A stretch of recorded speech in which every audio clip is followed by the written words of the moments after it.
जीव का कर्तव्य है कि यह प्रेम उनके चक्कर में नहीं पड़े। जीव जो है परम ब्रह्म परमात्मा का ध्यान करे और लगे उपदेश करने।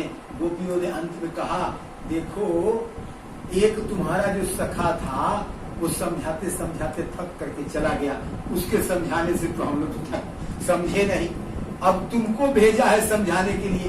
तो ये सब यहाँ जो है पूरा जो कुआं है इसमें पूरा भांग घोरा हुआ है, सब भांग पी के बौराई हुई है, सब प्रेम रस में बौराई हुई है, यहाँ तुम्हारा ज्ञान चलेगा नहीं। वेद वेदांत तुम कहते हो ईशावास्यमिदं सर्वं यत् किंचन जगत्याम जगत तेन त्यक्तेन भुंजिता मा गृधम कस्य स्वीत धनम। कहते हैं कि जो संसार में है कुछ भी नहीं है, सब त्याग दो, सब छोड़ दो, सब माया है।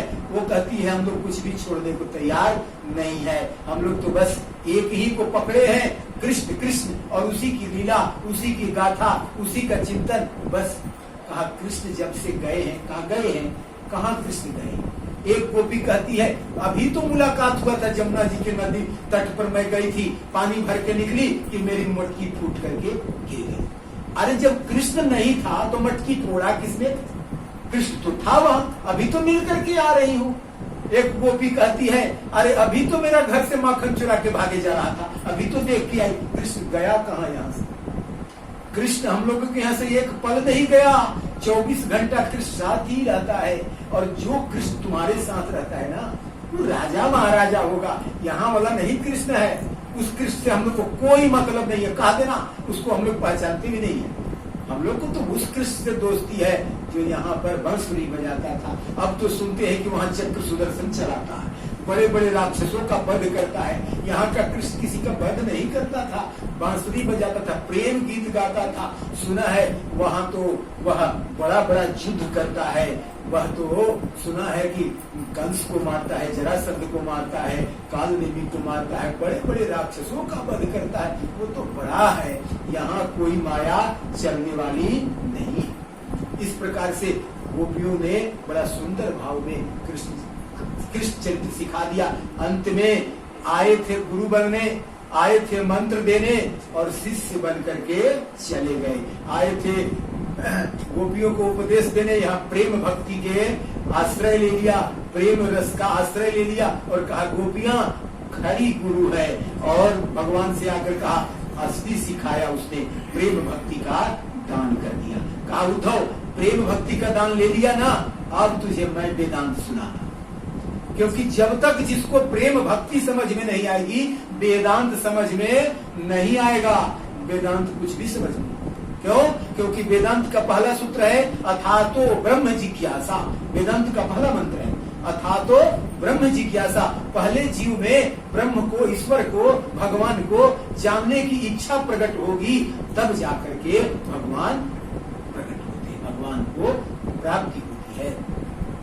तो इस प्रकार से भगवान ने एकादश स्कंद में उद्धव जी को केवल वेदांत का दर्शन कराया है, जीव के कर्म का उपदेश दिया है और कहा है कि अब मैं इस संसार को छोड़ के जाऊंगा और यह संसार जो है जाने वाला है, कहा यह सब मिटने वाला है।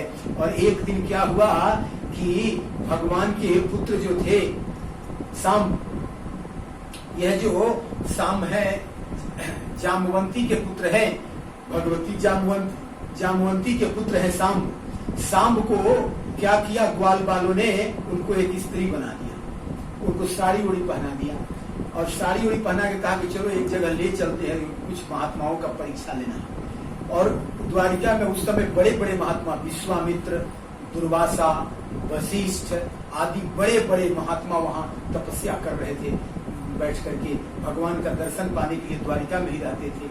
और वहीं पर आए लोग साधुओं के यहाँ धन जब बहुत हो जाता है ना तो मन उच्छृंखल हो जाता है। वहाँ ग्वाल वालों को बड़ा धन हो गया था और बहुत धन होने के कारण उनका मन जो है उच्छृंखल हो गया। अब साधुओं का ही परीक्षा लेने आ गए। जीवन में सबका परीक्षा लेना, कभी संत का परीक्षा करने का साहस नहीं करना, क्योंकि जो संत की परीक्षा करता है तो बड़ा मुश्किल हो जाता है। और संत की परीक्षा लेने के लिए आ गए और आकर के सांब को पहना दिया है, खूब सुंदर स्त्री का कपड़ा पहना करके तकिया उकिया दे करके कहा देखो यह स्त्री पुत्र देने वाली है और ये बताओ कि यह पुत्र देगी कि पुत्री, यही पूछने हम लोग आए हैं, आप बता दीजिए। ऋषि तो सब देवज्ञ थे, सब भारी विद्वान थे। कहाँ विश्वामित्र, कहाँ वहां पर वशिष्ठ मुनि, एक एक पल का सब कुछ जानकारी रखने वाले, भूत भविष्य वर्तमान 1 मिनट में सब जानने वाले। उनको बड़ा गुस्सा आया, ये कल के बच्चे मेरी परीक्षा लेने आए हैं, और बहुत भारी गुस्सा आ गया। कहा इसके पेट से न बालक जन्म लेगा और न लड़की न कन्या जन्म लेगी, इसके पेट से एक मूसल जन्म होगा जो तेरे सारे वंश का नाश कर देगा। और उसके बाद ऐसा संयोग बना, ऐसा हुआ कि वह मूसल प्रकट हो गया, और उसी मूसल को लेकर के और मूसल से क्या किया गया, उग्रसेन के पास लेकर के दिया गया कि यही ऐसा आया, ऐसी सी कहानी हो गई। उग्रसेन ने उसको चुरवा दिया, और चुरवा करके थोड़ा सा एक मोटा बच गया, उस सबको ले जाकर के समुद्र में फेंकवा दिया।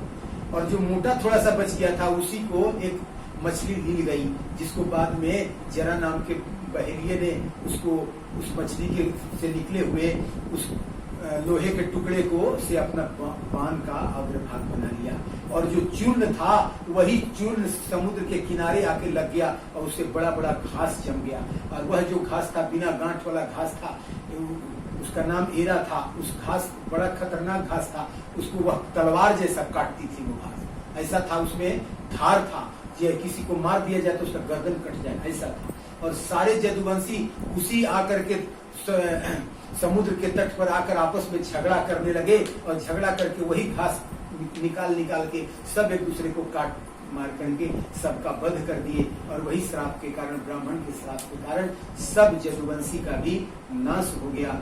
इसलिए कहा जाता है भागवत की यह अंतिम जो सीख है कि कभी भी ब्राह्मणों का अनादर नहीं करो, कभी उनकी परीक्षा, कभी उनकी जांच करने का प्रयास नहीं करो, क्योंकि यदि वो गुस्सा हो गए तो बहुत मुश्किल हो जाएगा। तो इस प्रकार से भगवान ने अपने ही वंश का ब्राह्मणों द्वारा श्राप दिलवा करके नाश नहीं करवा दिया।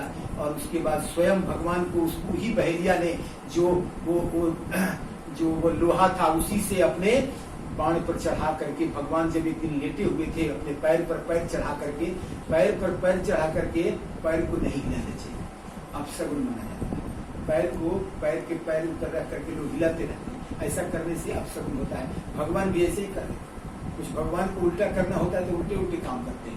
भगवान अपने पैर के पैर ऊपर रख लिए और उसको इसी से माने। बहेलिया ने देखा तो उसे कहा ये तो चमक रहा था उनका पैर, कहा ये तो मृग की आंखें हैं, और बस अपना तीर का संधान किया, जाके पैर में लग गया, और भगवान ने इस शरीर को त्याग। बोलिए श्री कृष्ण भगवान की जय, भागवत भगवान की जय। भागवत में बहुत सारी कथाएं हैं, जो भी संक्षेप में कथा आप श्रवण कर पाए उसको हृदय में धारण कीजिए। ओम पूर्णमदः पूर्णमिदं पूर्णात् पूर्णमुदच्यते पूर्णस्य पूर्णमादाय पूर्णमेवावशिष्यते।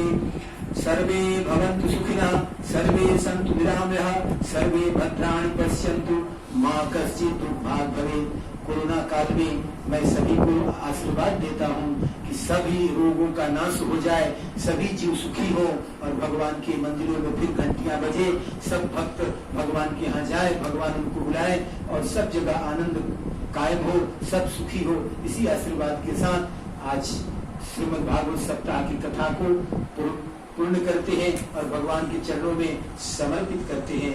बोलिए आनंद कंद भगवान की जय।